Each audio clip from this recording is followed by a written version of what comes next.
Hi guys, I'm back again today with another reaction video, and we are continuing with the American Civil War, Oversimplified, part 2 of part 2. If you get what I mean.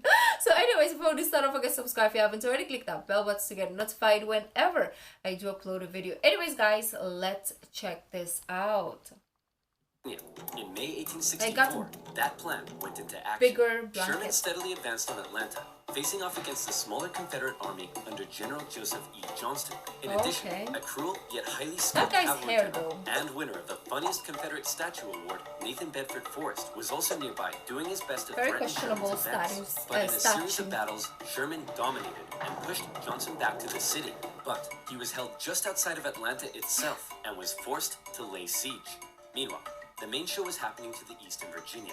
The Union's top general was finally about to face off against the Confederacies. Lincoln hoped Grant would bring something new to the Eastern Theater, and bring something new he did. As Grant began moving south, Lee still regularly outmaneuvered him and inflicted heavy casualties, hoping to demoralize the North as much as he could. This Lee guy, what set Grant apart from others. Why? He knew Lee was running out of men, and that the North by comparison had plenty. Grant would throw his forces at Lee, and even when Lee repelled them, Grant, rather than pulling back, would give the order to keep moving forward and flank Lee, again and again. In under 6 weeks, 80,000 men would be killed, wounded, or missing. In D.C., Grant was criticized for being a butcher. At the Battle of the Wilderness, the Union casualties were so heavy that Grant reportedly began to weep. But still, Grant could replace his losses. Lee couldn't, and he was being pushed all the way back to Richmond. I love the fact that, you know, they're fighting for...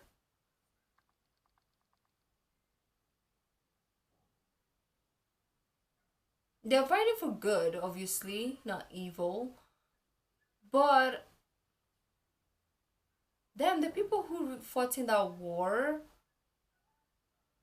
like, God bless their souls, really. Because, like, you didn't have to. Like, they were not your people. But you, I mean, in a sense of race, when we talk about race, they were not their people. But they still did. They sacrificed hunger, life, not being with your family for that. I know, yes, they got paid, or they will get paid, but still they didn't have to, but they did.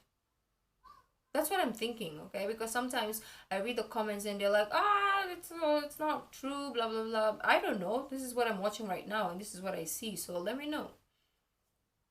Just imagine me, right, fighting for the right of, like, let's say, another race that is being oppressed by my race, right? So it's kind of like,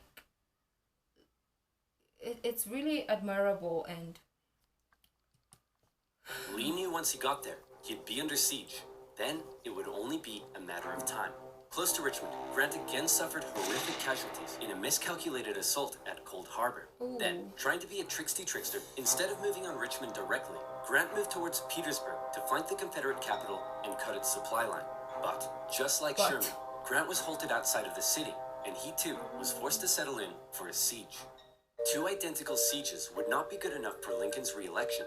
The people of the North saw the casualties Grant had been taking, and they weren't happy. To make matters worse, Lee had sent Jubal Early north to threaten D.C. with the hope of forcing Grant to withdraw troops from Richmond. Early was repelled on the outskirts of the city, with President Lincoln even attending as an observer. But the North had been given a fright. So with the war currently in a stalemate, who was to be Lincoln's opponent in the critical 1864 election? I have no idea. Who would the Democrats choose? Guess what, baby? Oh my I'm back. gosh. That's right. General George B. McClellan would run for president against Abraham Lincoln. I know he didn't win because I never heard of his name until this video. Yeah. That guy. So he kind of like, he wants to go against Lincoln because he got fired for not doing his job and being drunk all the time. Is he gonna try to like out him or like throw him down, like say bad things about Lincoln just so he can win? My fellow countrymen, if you elect me, I, the great General George McClellan, Great. will fearlessly and valiantly win the war. Unlike this douchebag, many Democrats, however, including McClellan's running mate, wanted to end the war. So it's possible McClellan may have ended up fearlessly and valiantly making peace with the Confederates, which is exactly what they were hoping for. With the war in a stalemate and Lincoln still not popular, it looked like McClellan would win, and the Confederacy may have a chance at surviving after all. Lincoln himself said that without some kind of major victory, it seemed exceedingly probable that this administration will not be re-elected. Seems probable. Fret not, Abe, because if it's a major victory you That want, wasn't. it's a major victory you'll get. Atlanta had been under siege by General Sherman for just over a month. After a number of battles around the city, Sherman sent a force south to sever the city's supply line, and Confederate General Hood was forced to abandon it. Atlanta, one of the Confederacy's most important cities, had fallen into Union hands. For many, it was clear that the Confederacy's defeat was now inevitable, and the war would soon be over.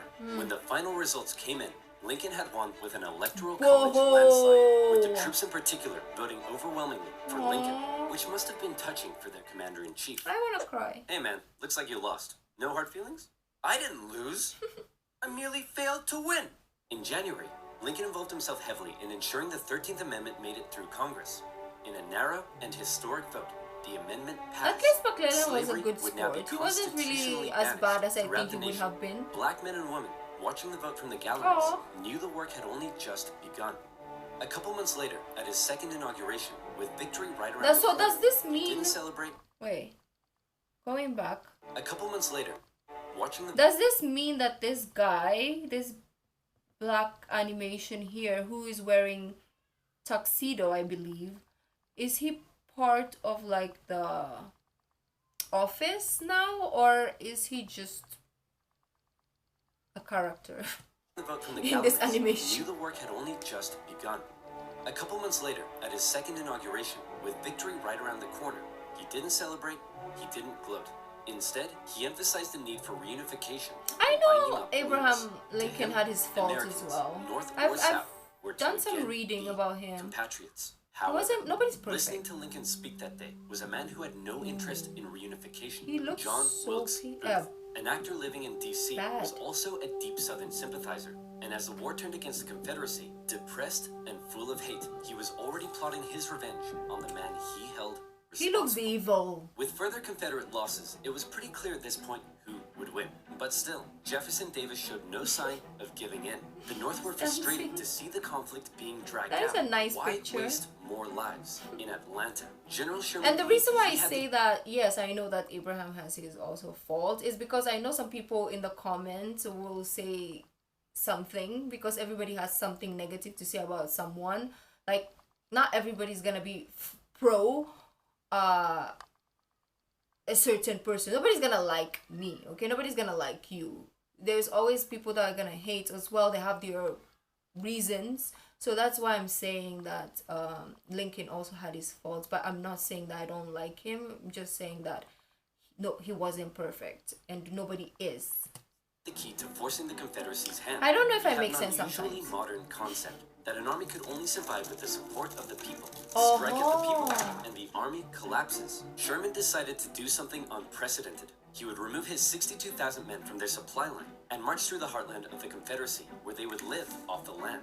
There, they would wreak havoc. As they marched, they tore up railroads, Oh, burned damn. farms, and destroyed communication lines. They also liberated thousands of slaves. The damage done was estimated at $1.4 billion. The Damn, tactics in modern were cruel, money. but to Sherman, it was better than losing yet more men in battle. In December, he reached Savannah, Georgia. Sometimes but you he have to wasn't break the done yet. rules to, like, make things right.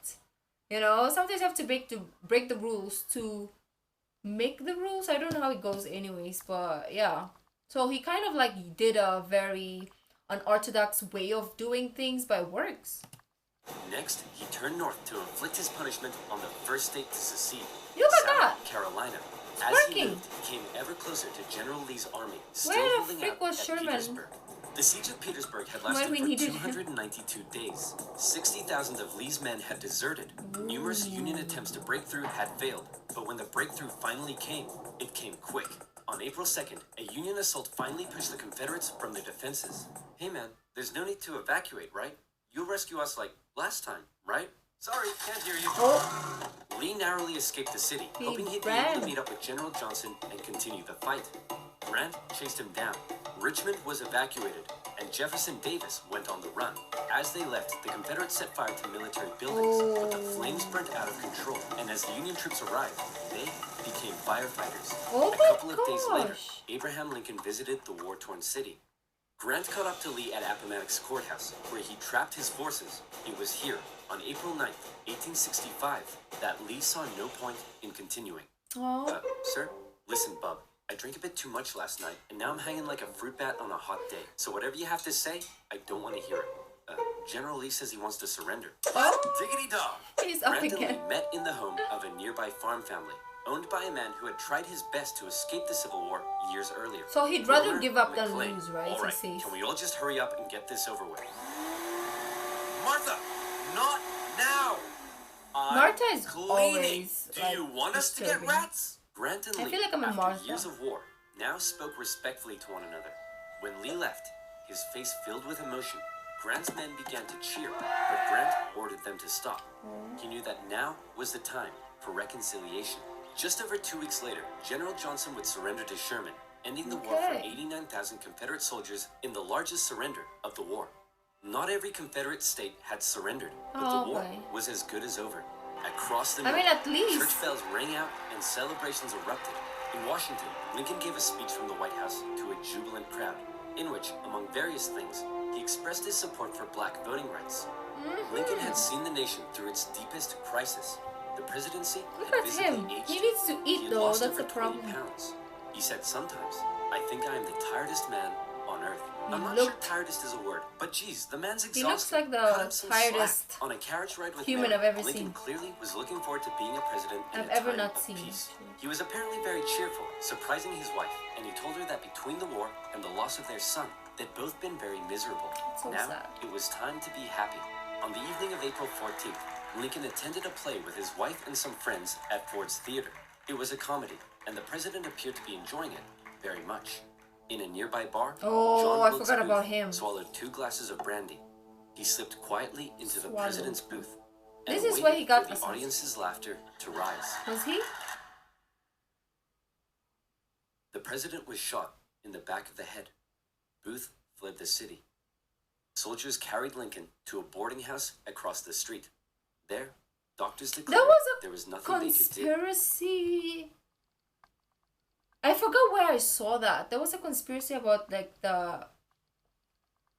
I don't want to say it because it's online and people are gonna like get crazy, but there's something about the years of the assassination of, I think, presidents, if I'm not mistaken, of the United States, and there's like intervals of when this president got assassinated and when the other person got assassinated.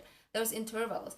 It's just a conspiracy which I saw, so don't take it seriously. But yeah, I forgot exactly what it is, but if you want to check it, check on YouTube. Surrounded by his heartbroken wife, son, and members of cabinet, at 7:22 the next morning, President Lincoln passed away. Never before had a president been murdered. A shocked nation mourned as a 12-day funeral procession carried Lincoln back to his home in Springfield, Illinois. On April 26th, Union cavalry found John Wilkes Booth in a barn in Virginia, where he was shot. Not long after, Confederate President Jefferson Davis was also tracked down and arrested. Imprisoned for 2 years, he was eventually released. The North didn't want to put him on trial for fear the jury may rule that Southern secession had in fact been legal. To ensure reconciliation, other Confederate generals and politicians were allowed to re-enter life in the now restored Union. Scattered fighting continued into May, when the last Of course, Confederate forces Lee, in but- Texas disintegrated. The Southern I mean, like, yeah, 2 years, okay, fine. But for a lifetime, no? Nobody wanted to put him for a lifetime? Really? But, okay. States came under Northern military occupation to prevent any further rebellion, and a very difficult era of Reconstruction began. Oh. Over 3 million Americans had fought, brother against brother. The Civil War remains the 700, bloodiest conflict 750, in U.S. history. But the Union 750,000. had been preserved. You could say the real winners were those who were to never again be slaves. Further amendments passed by Congress gave black individuals the right to citizenship and to vote. Significant progress had been made. However, entering into the 20th century, it was clear the fight for equality I know, right? would continue. It feels like there's like hope, and then it goes downhill, and then we'll find hope again, and then there's downhill. We thought everything was gonna be good coming into like in our times right now. We've gone through the slavery. We went through the Martin Luther King fighting for equality, and then we find ourselves yet again here fighting for our human rights. Like, when will this ever end, though? I don't think it's ever gonna end. Sad to say. And honestly, I don't want to have kids because of this. Because they're just gonna come into this world and be judged either by their skin color, by their religion, by their whatever it is. Somebody's gonna find fault. So it kind of like doesn't give me inspiration or want to even bring kids into this world, because like, why should I make them suffer, right? We don't know what's gonna happen.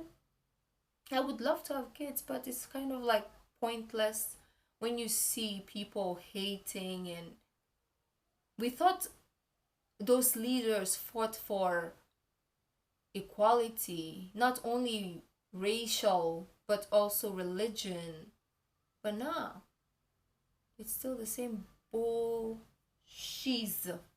But anyways, we still have good people, though. We still have good people. In modern America, the man who fought to preserve the nation and never gave up in the darkest of times stands as a symbol of honesty, empathy, humility, perseverance, and courage. He's so a skinny. Continuous reminder of what has and he looks like America a giant. And what it should ever strive to be. Beautiful. Beautiful. I feel like we kind of learned something. I just hope and pray that we as human beings learn to coexist with one another instead of keep fighting for no apparent reason. There's so much going on. There's so freaking much going on, and when will it ever end? We just keep hurting each other over and over and over again.